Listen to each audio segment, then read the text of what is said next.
오늘은 주군으로부터 받은 선물 앞에서, 주군으로부터 받은 선물 앞에서, 이런 제목으로 하나님 말씀을 전하려고 합니다.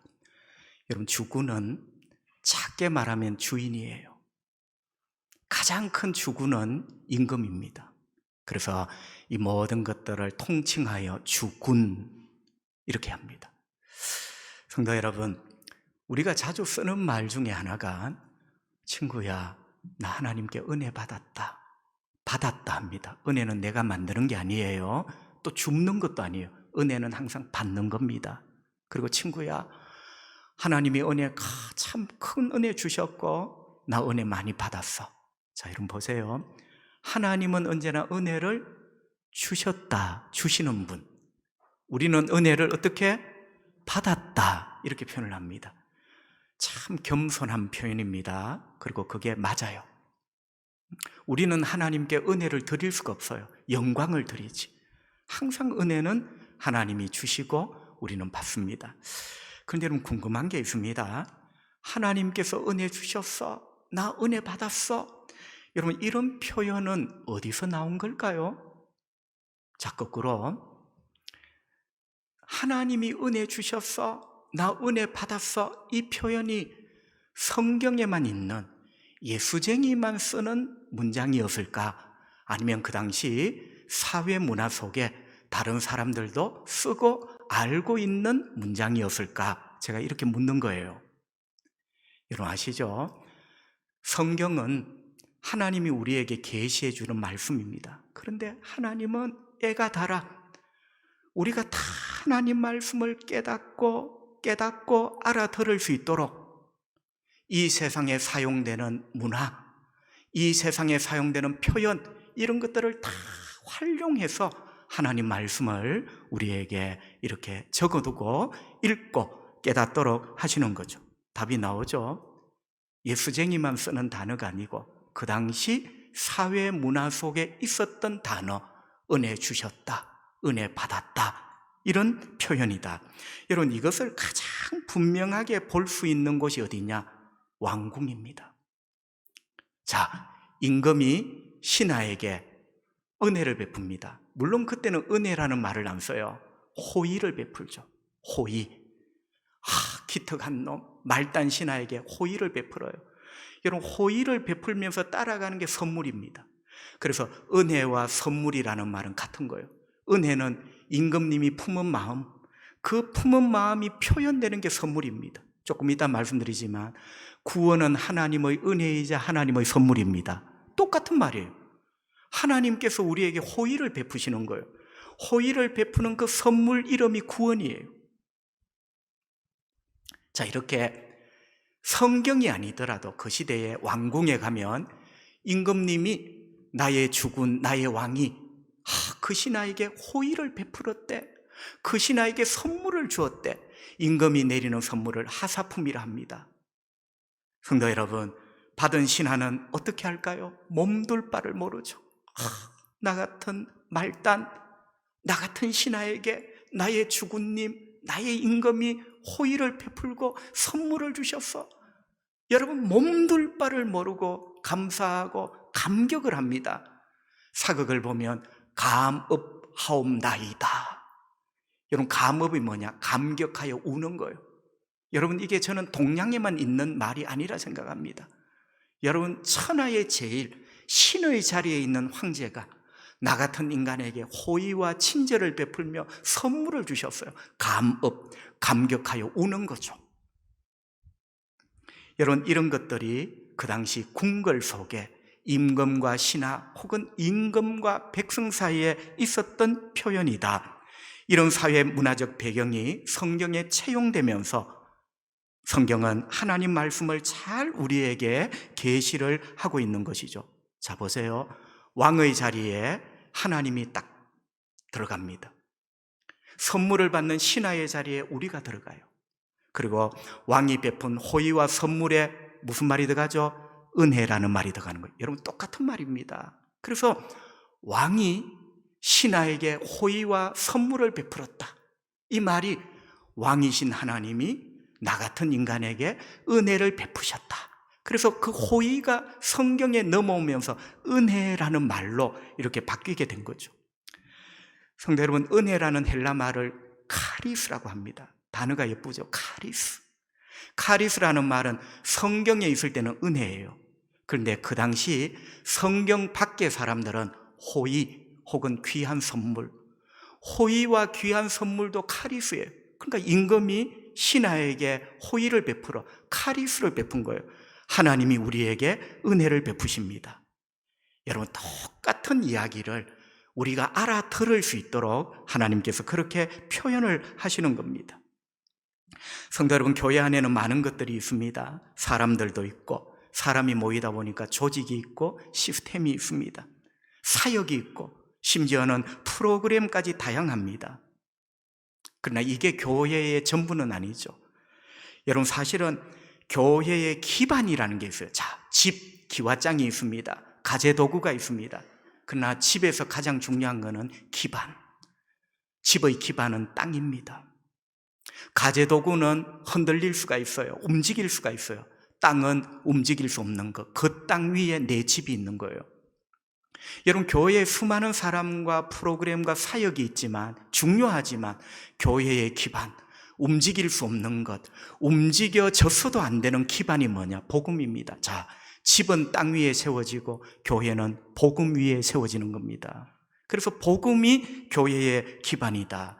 여러분, 제가 왜 이런 말씀을 드립니까? 복음은 기쁜 소식이죠. 복음이 왜 기쁜 소식일까요? 구원의 소식이기 때문입니다. 나 같은 죄인에게 하나님이 구원을 주시겠다는 거예요. 그래서 죄인에게 구원의 소식은 기쁜 소식, 바로 복음입니다. 그런데 여러분 아십니까? 그 구원을 우리에게 주시는 분이 누구냐? 왕이신 예수 그리스도입니다. 그래서 복음의 핵심은 사실은 예수는 왕이다. 예수가 왕이시기 때문에 그분이 우리에게 베푸는 호의를 은혜라고 하는 거예요. 여러분, 예수님이 왕이십니다. 그런데 로마의 황제처럼 그런 왕이 아니라 생명의 왕이십니다. 진리의 왕이십니다. 진리로 우리의 생명을 살리는 왕. 그래서 왕이신 예수 그리스도, 그분이 우리에게 호의를 베풀고 우리에게 베풀어 주시는 선물을 우리는 구원이라 하죠. 그래서 여러분, 복음의 기반은 예수는 왕이시다, 이 말이 되는 거예요. 여러분, 요한복음 18장에 보면 빌라도가 우리 예수님을 신문합니다. 십자가에 넘겨주기 전에 신문하죠. 그 신문 내용이 뭐냐? 마지막 질문이 예수 당신은 왕이냐? 이렇게 묻습니다. 여러분, 이게 굉장히 중요한 질문이에요. 왜? 왕이 호의를 베푸는 거예요. 그러니까 예수님이 왕이 돼야 되는 거예요. 구원이라는 선물, 호의를 베풀려면 그리스도 예수님이 왕이 되셔야 되는 거예요. 그래서 빌라도가 묻죠. 당신이 왕이냐? 요한복음 18장 37절에 보면 예수님이 대답합니다. 내가 왕이다. 영어 성경에 보면 I am a king. 내가 왕이다. 로마의 왕으로서의 왕이 아니라 예수님이 내가 왕이라는 말은 메시아로서의 왕이에요. 죄로 죽었던 당신의 백성을 살리고 구원하는 구세주로서의 왕, I am a king. 이게 복음의 핵심입니다. 여러분, 복음이 뭐냐? 예수 그리스도가 왕이시다. 왕이신 그분이 우리에게 구원을 선물로, 은혜로 베푸시는 거죠. 그러면서 여러분, 왕이신 예수님이 십자가에 죽으시고 부활하시고 성천하시죠. 그리고 하나님 보좌 우편에 앉아 계신다. 왕의 모습이죠. 그리고 이 왕은 아까도 말씀드렸지만 자기 백성에게 은혜를 베푸시고 선물을 주세요. 여러분, 이게 사실은 복음의 전체입니다. 그죠? 예수 그리스도가 왕이시다. 어쩌란 말이냐? 그런데 그 왕이 자기 백성에게 은혜를 베푸시고 선물을 주시는 왕이라는 거죠. 여러분, 그 선물은 크게 두 가지입니다. 하나는 왕이신 예수님, 우리의 주군 되시는 예수님은 우리에게 구원을 선물로 주십니다. 여러분, 생각해 보세요. 구원이 은혜라면 주시는 분은 왕이 되어야 돼요. 카리스는 왕이 베푸는 호의거든요. 에베소서 2장 8절, 너희는 그 은혜에 의하여 믿음으로 말미암아 구원을 받았으니 이것은 너희에게서 난 것이 아니요 하나님의 선물이다. 여러분, 눈에 분명히 들어오죠? 구원이라는 말 앞에는 은혜, 구원이라는 말 뒤에는 선물. 똑같은 거예요. 은혜는 뭐냐? 저 녀석 딱 해서 어떻게? 주군이 품는 마음입니다. 주군이 대하는 태도예요. 호의적인 태도. 그 태도가 뭔가를 준비를 하죠. 그게 선물이에요. 여러분, 우리는 구원을 받았습니다. 여러분 아십니까? 그게 왕이신 우리 주님이 여러분에게 주신 선물입니다. 여러분에게 베푸신 호의입니다. 그래서 그분은 왕이시고 구원은 선물이다. 여러분, 두 번째, 구원뿐만 아니라 우리가 살아가면서 필요한 모든 귀한 것, 여러분, 그것도 왕이신 우리 주님이 주시는 선물입니다.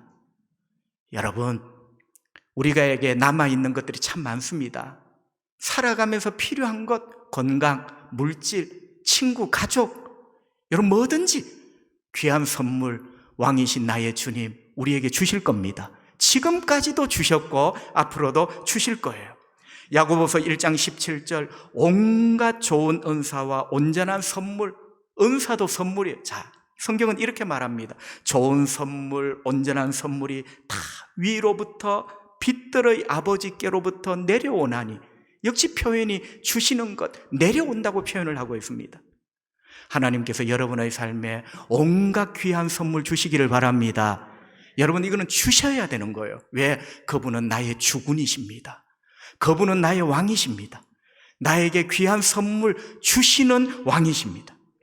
자, 여러분, 여기까지 정리해 보면 왕이신 나의 주님께서 우리에게 은혜를 주셨다. 그것도 보잘것없는 우리, 어쩌면 받을 자격이 없는 우리에게 귀한 은혜 주셨어요. 귀한 선물 주셨어요. 찬란하고 황홀한 구원의 선물 주셨고요. 내가 이 땅에서 살아가는 날 동안 필요한 귀한 선물, 그것이 건강이든지 물질이든지 지혜이든지 지식이든지 하나님이 주십니다. 나의 주군, 나의 왕이신 주님이 우리에게 주신 거죠. 그런데 여러분, 아멘은 참 좋습니다만 여기서 고민을 해야 돼요. 자, 내 삶의 모든 것이 그분의 선물이에요. 사실 따지고 보면 우리는 나의 주군이신 나의 주 예수님이 주신 선물 앞에 내가 서 있습니다. 여러분, 중요한 질문, 이 선물 앞에서 나는 어떤 반응을 해야 될 건가? 여러분, 요 선물에서 딱 끝나는 것은 종교야. 종교는요, 내가 어떤 신을 믿든지 그 신이 내한테 선물 주는 순간 끝나는 거예요. 선물 받아서 집에 가는 거예요. 믿음은 뭐냐? 이 선물 앞에서 내가 이 선물을 주신 이분 앞에 어떻게 살아야 되는가, 그걸 고민하고 그렇게 살아내는 게 믿음입니다. 여러분, 부탁합니다. 종교인 되지 마시고. 종교인은 선물에 눈이 멀어요. 그러나 신앙인은 선물을 주신 그분 앞에 내가 어떻게 살아야 되는 건가, 이런 고민을 하고 몸부림을 치게 되겠죠. 여러분, 생각해 보세요. 존귀한 왕에게 선물을 받았습니다. 그 신하가 가만히 있겠습니까? 내가 나의 주군 이분을 위하여 어떻게 살까? 여러분, 감격하여 눈물을 흘리면서 이 귀한 선물을 주신 나의 주군에게 내가 어떻게 살아야 신하될 도리인가? 똑같습니다. 여러분, 만약에 이 세상의 높은 왕에게 선물을 받았다면 여러분 이런 생각을 할 거예요. 그런데 하나님에게 말로도 할 수 없는 선물을 받았는데 왜 그 생각, 그 고민을 하지 않고 살아가는 거죠? 이게 우리의 못난 모습이에요. 하나님이 만만합니까? 젊은 이 표현처럼 쌩까도 되는 겁니까? 우리가 너무너무 지금 잘못 살고 있는 겁니다. 성경은 분명히 말합니다. 합당한 반응을 해야 된다. 여러분, 앞서 말씀드렸습니다. 존귀한 왕으로부터 귀한 은혜 받았다. 존귀한 왕으로부터 귀한 선물 받았어요. 자, 받아서 가만히 있다, 그냥 있다, 그냥 넘어간다, 여러분 어떻게 생각하세요? 그게 바른 태도입니까? 그리고 그 왕 앞에 그 사람은 어떻게 될까요? 여러분, 이런 것들이 성경에 그대로 채용되어 있는, 녹아있는 진리인데 우리는 하나님이 주신 수많은 선물 앞에서 살아가지만 전혀 어떻게 살아야 됩니까? 라는 질문이 없는 거죠. 여러분, 분명히 말합니다. 잘못된 삶입니다. 마치 귀한 선물 받고 선물을 주신 나의 주군에 대해서 아무 반응이 없는 신하를 생각해 보세요. 그 신하가 어떻게 될까요? 어쩌면 주군에 대한 큰 죄죠. 왜? 왕의 호의와 친절을 무시하는, 멸시하는, 왕의 선물을 가볍게 여기는 죄, 그게 반응 없는 삶 아니겠습니까? 성도 여러분, 우리는 반드시 알아야 됩니다. 왕이신 나의 주군, 나의 주님으로부터 은혜를 받았다면 합당한 반응을 해야 된다. 이것이 은혜 주신 그분에 대한 공격이고 은혜 받은 자의 도리다. 할렐루야. 성도 여러분, 공경과 도리가 있어야죠. 그게 바로 합당한 반응입니다. 자, 그렇다면 이제 본격적으로 나의 주군이신, 나의 왕이신 주님이 나의 삶에 구원이라는 선물을 주셨고 살아가면서 필요한 온갖 귀한 선물들을 주셨어요. 자, 그 은혜를 받은 우리가 이 선물 더미 앞에서 어떤 반응을 해야 될 건가? 크게 두 가지입니다. 하나는 주군의 선물 앞에서 감사해야 된다. 감사는 반응입니다. 여러분, 추수감사절 이벤트가 아니에요. 감사를 이벤트화 시키는 것은 마귀가 하는 짓이에요. 주군이 주시는 선물이 내 눈앞에서 사라지지 않는 이상 그 은혜를 받은 자는 감사해야 된다는 거죠. 여러분, 누가복음 17장에 보면 10명의 나병 환자가 고침을 받습니다. 그 당시 나병은 불치병입니다. 그리고 도덕적으로 영적으로 정결하지 못한 이런 올가미가 씌워져 있는, 그러니까 나병 환자는 몸도 아프고 마음도 아프고 삶도 아픈 이런 사람입니다. 예수님 앞에 나왔습니다. 예수님, 우리를 좀 고쳐주십시오. 예수님이 깨끗하게 고쳐주셨습니다. 여러분, 재밌는 표현은 누가복음 17장에 보니 깨끗함을 받았다. 여러분, 받았다라는 말 역시도 수동태입니다. 깨끗함을 받았다. 내가 노력해서 깨끗하여 진 게 아니고 깨끗함을 마치 선물을 받듯이 받은 거예요. 여러분, 느껴집니까? 오늘 주제로 하면 예수님은 자비하신 왕, 이 10명의 나병 환자의 주군으로 등장을 합니다. 그 예수는 자비하신 주군입니다. 살이 썩어 들어가고 몸이 썩어 들어가고 마음이 녹아내리는 당신의 백성 10명을 불쌍히 여겨 뭐를 베풀죠? 은혜를 베풉니다. 치유의 은혜, 회복의 선물을 그 10명에게 주는 거죠. 자, 여러분, 오늘 주제로 이 장면을 그려보세요. 이게 그냥 이야기가 아니라 주군과 은혜 받은 그의 백성의 이야기예요. 그런데 치유라는 선물을 받고 나서 그 다음에 대한 반응이 나옵니다. 여러분, 9명은 치유라는 선물을 주군으로부터 받았는데 그대로 사라져버렸어요. 이 선물을 받고 선물을 주신 주군을 몰라라고 어디론가 바람처럼 사라져버렸어요. 한 명이 돌아와 엎드려 감사합니다. 합당한 반응을 하는 거예요. 여러분, 감사는 선물에 대한 합당한 반응입니다. 문화입니다. 그 문화가 성경에 녹아있는 거예요. 우리도 하나님 앞에 그렇게 해야 된다는 거예요. 여러분, 감사에 초점이 있는 게 아니라 합당한 반응, 그 합당한 반응이 감사로 표현이 되는 거죠. 그러니까 9은 뭐가 되죠? 합당한 반응이 없었던 인간. 그러면서 예수님이 누가복음 17장 17절에 보면 제자들에게 나머지 9은 어디 있느냐라고 묻습니다. 자, 여러분의 성경에도 틀림없이 이렇게 기록되어 있습니다. 나머지 9은 어디 있느냐? 여러분, 사실은 성경은 활자입니다. 글자입니다. 글자는 평면입니다. 좀처럼 감정을 깨닫기가 쉽지 않아요. 그런데 제가 한번 물어봅시다. 나머지 9은 어디 있느냐?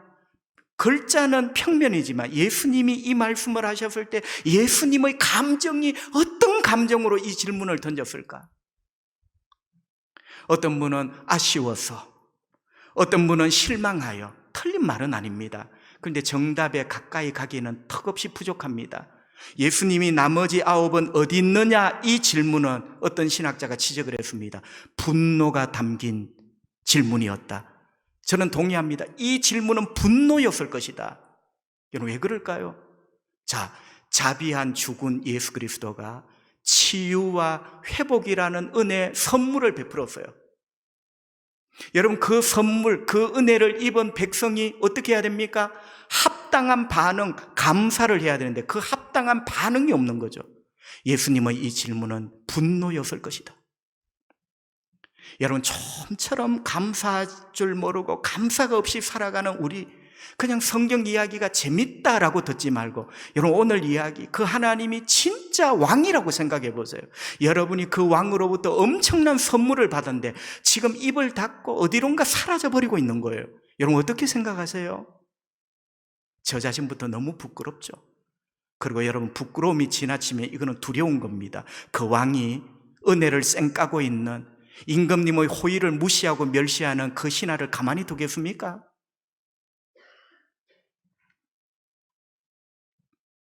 성도 여러분, 우리는 주님께로부터 크신 은혜와 수많은 선물을 받은 자입니다. 이 선물 앞에서 우리가 마땅히 해야 될 합당한 반응, 감사해야 된다. 할렐루야. 종교 이벤트의 감사가 아니라 이 엄청난 선물 앞에서 선물을 주신 그분께 합당한 반응이 감사라는 거죠. 시편 100편 4절 감사함으로 그의 문에, 그는 왕의 문이에요. 왕의 문, 왕궁의 문이죠. 자, 여러분 이 신하가 보세요. 임금님에게 은혜를 입었는데 감사함으로 문을 열고 들어가는 거예요. 우리 예배가 이렇게 되고 우리 삶이 이렇게 돼야 돼. 찬송함으로. 그러니까 이 성도는 감사함으로 찬송함으로 그의 궁정, 보세요. 왕궁이잖아요. 그 왕궁에 왕이 살아요. 그 왕은 호의와 자비를 베푼 왕이에요. 그러니까 감사함으로 들어가고 찬송함으로 그의 궁정에 들어가서 그에게 감사하며 왕의 이름을 송축할지어다. 참 여러분 울림이 큽니다. 감사함으로 왕이신 하나님이 계신 그 궁궐에 들어가십시오. 여러분 우리 예배가 이런 거죠. 감사함으로 예배당 문을 열고 감사함으로 아침의 대문을 열고 찬송함으로, 그 찬송은 감사를 표현한 노래예요. 테힐라, 노래입니다. 노래. 그 노래는 감사를 표현하는 노래. 감사합니다 하면서 문을 열면서 왕궁 문을 들어가는 거예요. 왜? 그 왕궁에 나에게 은혜를 베푼 나의 주군이 계시는 거예요. 여러분 우리 신앙의 태도가 이런 태도가 되어야 될 줄 믿습니다. 수많은 은혜 앞에서도 원망과 불평뿐인, 감사에 대해서는 전혀 아무것도 없는, 여러분 절대 그렇게 살아서는 안 된다. 감사는 은혜와 호의와 선물을 베푼 나의 주군에 대한 합당한 반응이다. 두 번째는 그 합당한 반응은 충성해야 됩니다. 여러분 오늘 이 말씀을 잘 들으셔야 돼요. 김 집사 왜 일 안 해요? 교회는 일 시키는 데가 아닙니다. 그럼 왜 일을 해야 되느냐? 은혜를 입은 자가 그 은혜를 주신 주군에 대한 반응이 충성이에요. 여러분 1번과 2번을 좀 똑똑히 아세요. 내가 왜 일해야 되는데, 그 자체가 종교적 발상이야. 여러분 교회는 내가 왜 일해야 되느냐고, 내가 왜 일을 해야 되느냐고 그 질문을 하는 데가 아니에요. 여러분의 눈앞에 있는 주군으로부터 받은 선물, 은혜를 바라보세요. 그 선물 앞에서 이 은혜를 받은 자가 가져야 될 태도가 나의 주군님께 내가 충성해야 되겠다. 여러분 이거는 사극을 생각해 보세요. 호의를 입었어요. 선물을 받았어요. 그 장수, 그 신하는 자기 주군에게 충성을 다짐합니다. 그게 성경에 그대로 녹아 있는 거예요. 우리 신앙은 유교예요. 유교는 높은 사람은 붓대롱 잡지 일 안 합니다. 여러분 예수님이 언제 여러분에게 그렇게 가르쳤습니까? 여러분의 입은 예수가 있어요. 왜? 예수 믿어야 구원받는다니. 삶은 유교야. 나는 높은 사람 손에 물 안 묻혀, 나는 높은 사람 한 대 일 안 해. 고치세요. 그거요 잘못된 신앙입니다. 은혜를 입은 사람이 은혜를 주신 주군에게 반응하는 당연한 반응이 충성이라니까. 그러니까 우리가 쓰는 말들, 우리 태도가 얼마나 잘못되었는가. 너무나 종교적인 태도를 가지고 있는 거죠. 성도 여러분, 감사와 찬송은 기본이고, 제가 방금 말씀드렸죠. 이 크신 은혜와 선물을 받은 자가 주군에 대하여 표현하는 최후의 반응, 그게 바로 충성해야 된다. 이해되시면 아멘, 깨달아지시면 아멘. 그걸 이해하고 그걸 깨달아야 복된 신앙생활을 하는 거예요. 여러분, 내가 누군지 알고 이 일을 맡기나니, 그게 도대체 무슨 말이냐? 누구긴 누구야 주군으로부터 은혜 받은 자지. 여러분은 여러분이 누구라 생각합니까? 누구라 생각하고 도대체 교회에서 그런 말을 하는 거예요. 사랑하는 성도 여러분, 다시 생각해봐도 우리는 나의 주군, 나의 왕이신 주님으로부터 찬란하고 황홀한 구원의 선물을 받았고, 삶의 고비고비마다 생각할 수 없는 귀한 선물 지금까지 받았습니다. 그러면 합당한 반응이 뭐죠? 그 주군님께 충성해야 된다. 마태복음 25장 21절 성경은 이렇게 말씀합니다. 그 주인이 이르되, 주인은 작은 주군이에요. 그 주군이 이르되, 잘하였도다 착하고 충성된 종아, 네가 적은 일에 충성하였음에 내가 많은 것을 너에게 맡기리니 너의 주인의 즐거움에 참여할지어다 하고. 아멘. 자, 주군이 어느 날 종을 불렀어요. 이봐라, 내가 5달란트를 너에게 맡기마. 사실은 맡기마라는 말은 주마. 보세요, 주군이 호의를 베풀죠. 자, 첫 번째 호의는 달란트를 줬다는 겁니다. 달란트. 여러분, 달란트는 영어식 탤런트입니다. 여러분에게 다 탤런트가 있어요. 어떤 분은 손재주가 좋아, 어떤 분은 미소가 예뻐, 어떤 분은 말을 얼마나 예쁘게 하는지 내가 말을 하면 저절로 전도가 돼, 어떤 분은 봉사와 희생을 잘해. 그게 다 탤런트입니다. 자, 보세요, 하나님이 여러분에게 탤런트 선물을 주신 거예요. 할렐루야. 더 나아가서 이걸 맡겨주신 거예요. 주님이 나를 얼마나 사랑하셨으면 이걸 맡겨주시는가, 이것도 여러분 크게 생각하면 은혜입니다. 자, 어찌되었든지 이 5달란트 탤런트를 주군으로부터 종이 받았어요. 선물을 받았어요. 여러분 아시죠? 이 5달란트 받은 종이 어떻게 합니까? 우리식으로 말하면 주셔서 감사합니다, 그거는 1번 앞에 했어요.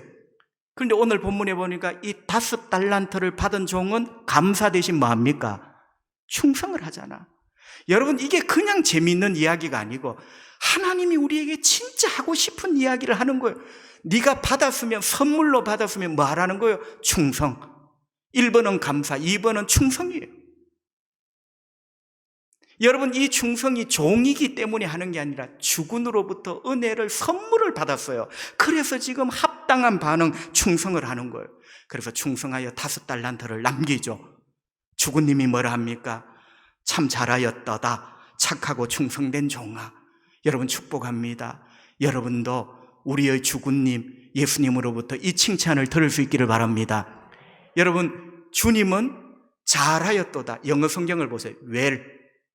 잘하였다가 well이에요. 착하고를 영어 성경에 보세요. good. 나는 영어를 잘 모릅니다. 그러나 삼척 동자도 well, good. 여러분, well과 good이 들어가면 이거는 더 다르게 표현할 말이죠. 너 well, 너 good. 왜요? 충성이라는 합당한 반응을 했어요. 여러분, 하나님 앞에 well입니까? 여러분이 양심적으로 대답해봐. 여러분의 인생은 하나님 앞에 good입니까? 그 은혜 앞에 충성하지 못하면 절대로 well과 good이 될 수가 없어요. 성도 여러분, 귀한 말이지만 위험한 말이 있습니다. 참 귀한 말이지만 너무 위험한 말, 그게 뭐냐? 믿기만 하면 이라는 말입니다. 자, 우리 믿기만 하면 이라는 말을 얼마나 많이 하고 듣는지 몰라요. 괜찮아, 믿기만 하면 구원 얻어. 자, 좋은 말. 여러분, 원래 믿기만 하면 이라는 말은 내가 아무리 생각해봐도 구원 얻을 자격이 없어, 내 호주머니를 아무리 뒤져봐도 하나님 앞에 내가 이만큼 잘했으니 구원 주세요 할 업적이 없어. 그때 하는 말이 그런 거 필요 없습니다. 예수님을 믿기만 하면, 은혜를 강조해 믿기만 하면 주님은 당신을 구원하실 겁니다. 그때 우리가 이 믿기만 하면이라는 말을 받아들인 거예요. 나는 업적도 없고 공로도 없고 자격도 없는데 예수를 믿기만 하니 주님이 이 은혜를 주셨군요. 근데 이게 거꾸로 참 위험한 말입니다.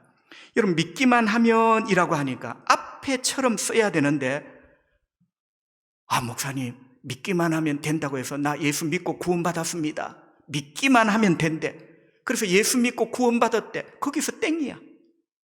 너무너무 위험한 말. 우리 한국의 그리스도인들의 반 이상이 여러분 이렇게 살아요. 믿기만 하면 구원 얻는다니, 나 예수 믿어요. 그 다음에 반응이 없어요. 합당한 반응이 있는 삶이 없어. 거기서 땡이야. 목사님, 난 믿기만 해서 구원 얻었다고, 땡이야. 여러분 어떻게 생각하세요? 우리 거듭나야 됩니다. 삶이 새로워져야 돼요. 지금까지와는 다르게 살아야 돼요. 여러분의 신념이 아니라 하나님 말씀대로 살아야 돼요. 여러분 솔직히 믿기만 하면 구원 얻는다. 그 믿기만 뒤에 아무것도 없잖아. 마치 희생과 감사와 충성이 면제되는 것처럼, 그래서 믿기만 하면 구원 얻어서 희생도 없어, 충성도 없어, 그냥 교회 출석 교인이야. 여러분 어떻게 생각하세요? 만약에 그 왕이 시퍼런 칼을 들고 있는 왕이라면 여러분 되게 긴장할 겁니다. 그런데 하나님 앞에는 왜 긴장을 안 하세요? 하나님은 그 왕들과는 비교가 되지 않는 영원하신 왕이고, 마지막에 칼을 뽑으실 때는 공의의 왕으로 칼을 뽑으시는데,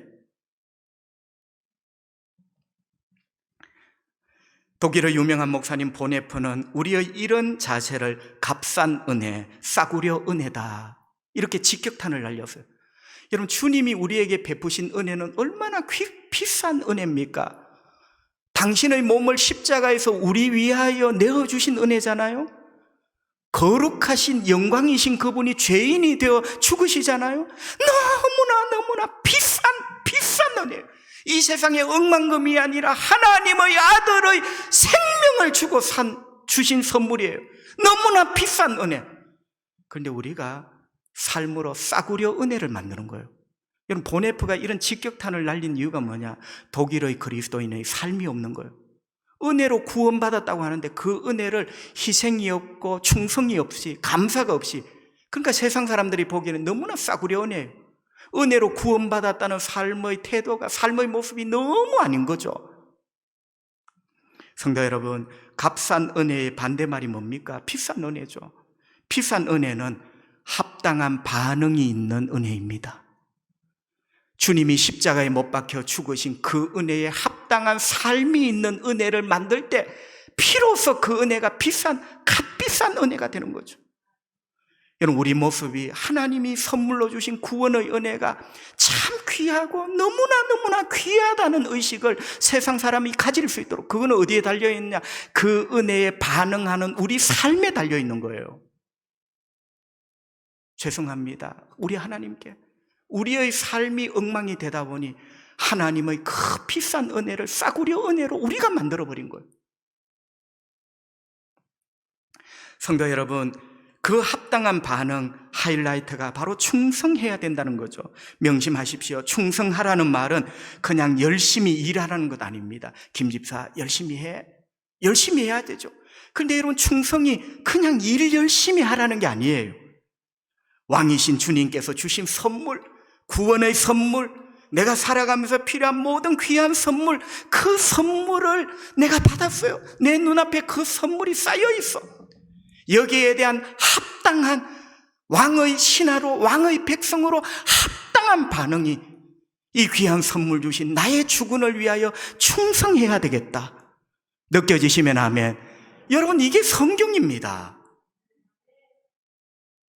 오늘 본문 10절, 너는 장차 받을 고난을 두려워하지 말지어다. 볼지어다 마귀가 장차 너희 가운데서 몇 사람을 감옥에 던져 시험을 받게 하리니 너희가 10일 동안 환난을 받으리라. 네가 죽도록 충성하라. 여러분 앞에 이렇게 어려운데 죽도록 충성하래요. 어려우면 충성 안 해야지.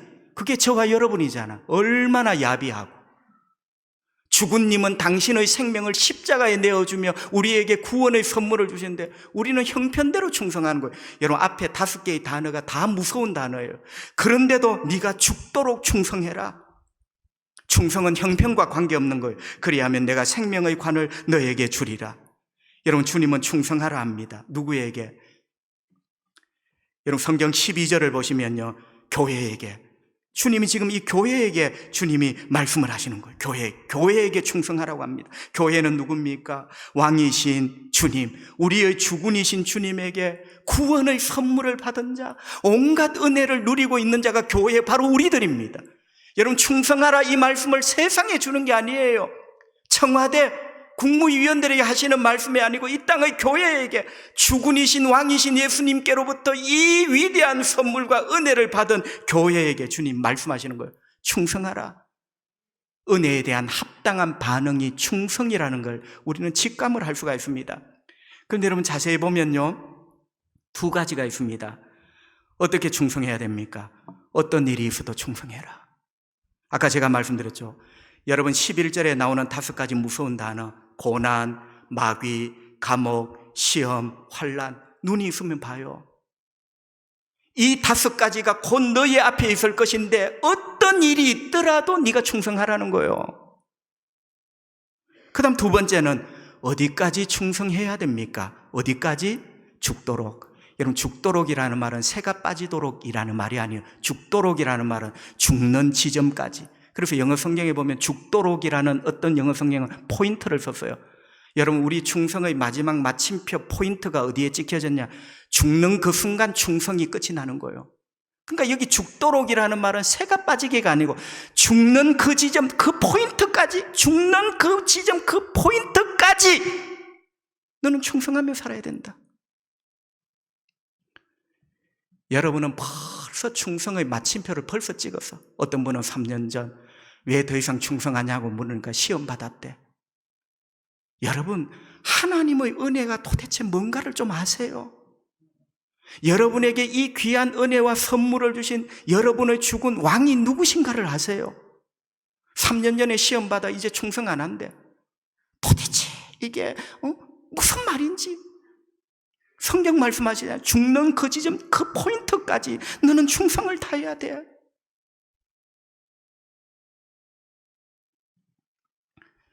성도 여러분 아십니까? 믿음과 충성이라는 말은 같은 말입니다. 헬라 말이. 충성, 피스토스, 믿음, 피스티스. 그러니까 여러분 믿음이라는 말과 충성이라는 말이 같다는 의미를 새겨들어야 돼요. 그러니까 이 말은 죽기까지 충성하라 하죠. 죽기까지 충성하라는 말은 거꾸로 하면 죽기까지 하나님을 믿어라. 똑같은 말이에요. 그러니까 어떤 신학자는 이 성경을 바꿔야 된다는 거예요. 성경의 모든 믿음이라는 말을 충성이라는 말로 바꿔야 된다. 왜? 이 땅의 수많은 성도들이 믿음에 충성이 포함되어 있다는 것을 모른다는 거예요. 믿으면 끝! 이렇게 산다는 거예요. 그래서 성경에 나오는 모든 피스티스 믿음이라는 말을 충성으로 바꿔야 된다. 그래서 오늘 이 말도 네가 죽는 시간까지 충성하라는 말은 네가 죽는 시간까지 하나님을 믿어라. 그 믿음이 바로 충성이에요. 여러분 축복합니다. 충성이 있는 믿음이 되시기를 바랍니다. 축복합니다. 믿음이 있는 충성이 되기를 바랍니다. 그렇죠. 이게 쓸 수 있는 정확한 돈이죠. 충성이 있는 믿음, 믿음이 있는 충성. 성도 여러분, 이런 믿음을 주님은 귀하고 아름답게 보십니다. 그래서 약속을 하시죠. 생명의 관을 너에게 주리라. 어떤 일이 있어도 충성하고 내 충성의 마침표는 포인트가 죽는 게 포인트예요. 죽는 그 시점에 내 충성의 마침표가 찍혀져.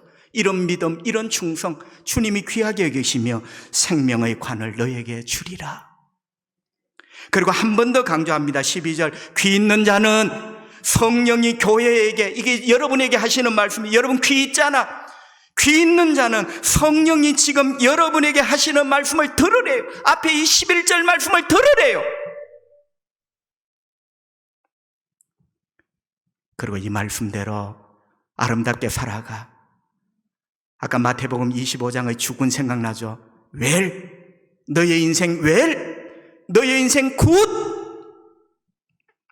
죽은으로부터 칭찬받고 영광의 관을 쓰는 복된 여러분 되시기를 주님의 이름으로 축복합니다. 기도하겠습니다. 우리 하나님 아버지 감사합니다.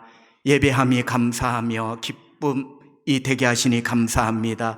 또 말씀에 오늘 주님 주옥 같은 생명의 말씀 주시고 주님 말씀처럼 귀 있는 자는 더러 깨달아라. 성령님 이 말씀을 듣게 하시고 깨닫게 하시니 감사하고 나의 인생을 돌아보게 하시니 감사합니다.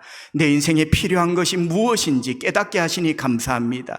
내가 지금까지 무엇이 잘못되었는지 알아듣게 하시니 감사합니다. 주여, 저는 죽은 님으로부터 큰 은혜와 큰 선물을 받은 신하입니다.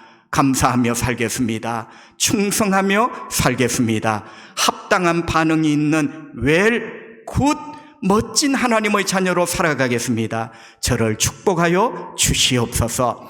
병든 자를 불쌍히 여기시고 깨끗하게 고쳐주시며 묶인 자를 풀어주시며 하나님 마음이 상한 자 어루만져 주시고 길을 잃은 자 길이 되어주시고 용기 없어 풀썩 주저앉은 자 주님이 소망을 주시고 용기를 주시기를 원합니다. 이번 한 주간 기적이 일어나기를 원합니다. 전능하신 하나님이 우리 모든 예배자의 삶을 사로잡으셔서 위대하고 놀라운 일들이 일어나기를 원하옵고 예수님 거룩하신 이름으로 기도하옵나이다. 아멘.